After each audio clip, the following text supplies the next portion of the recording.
I know that, I've been dealing with some pretty heavy material here, but I want to end on a little bit of a lighter note.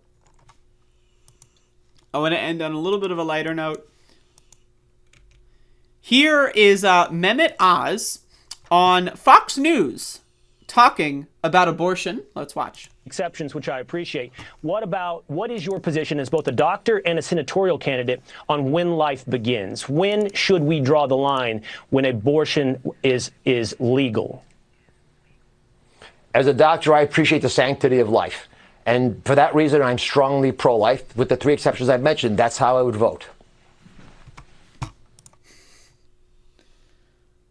Okay. So when does life begin? I believe in the sanctity of life. Okay. All right. And when does that life begin?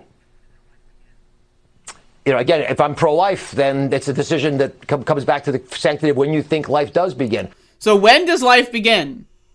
Well, I'm pro-life, and when you're pro-life, then what? Like, that's the thing. Like, this doesn't make any sense. Okay, let's. And when does that life begin? Again, if I'm pro-life, then it's a decision that comes back to the sanctity of when you think life does begin. And I believe it begins when you're in the mother's womb.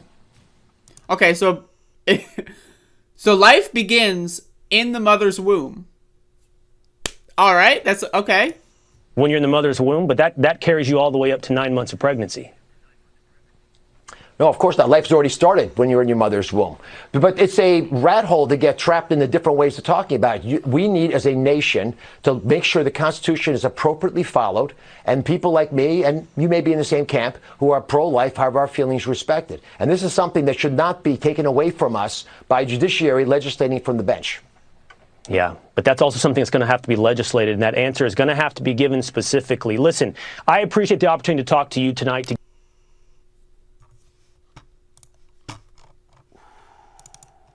Only the really, I hate to say this, but those with the lowest IQ.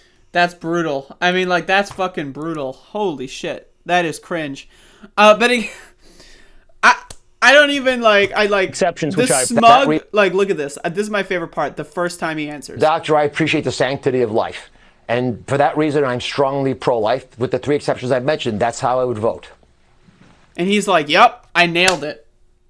Right? Like, he, at this point in time, if you were to rewind and go to this moment in human history, what's going on in his brain is like, all right, I answered the question, I made it home, I'm done, right? Like, the confidence that this motherfucker exudes is incredible. But again, this is this is funny for us, right? Because the whole pro-life thing is stupid, right? Like, it's just like, if you are pro-life, you are dumb. If you, and I'm talking, I'm not even saying, if you are objectively pro-life, right? Like, if you're a communist, then that's cool, right? But if you're pro-life in the Republican stupid fuck way, you're an idiot. You are objectively a stupid person. You're a bad person, and you should probably just, jump in a river. So, and go for a swim, and then come back on shore, and then use that experience to better your life in the future. But again, he can't even. It's such an easy answer. Life begins at conception. That's a phrase that exists. Why doesn't he just say that? How can you run as a Republican and not think about how you would answer the abortion question? What? It's bizarre, it's strange, and it's hilarious. And again, I'm enjoying watching this guy's campaign right now. It's pretty interesting. Woo! But yep, there you go. That's Mehmet Oz.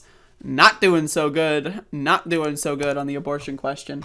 People are not going to be happy with that one for sure.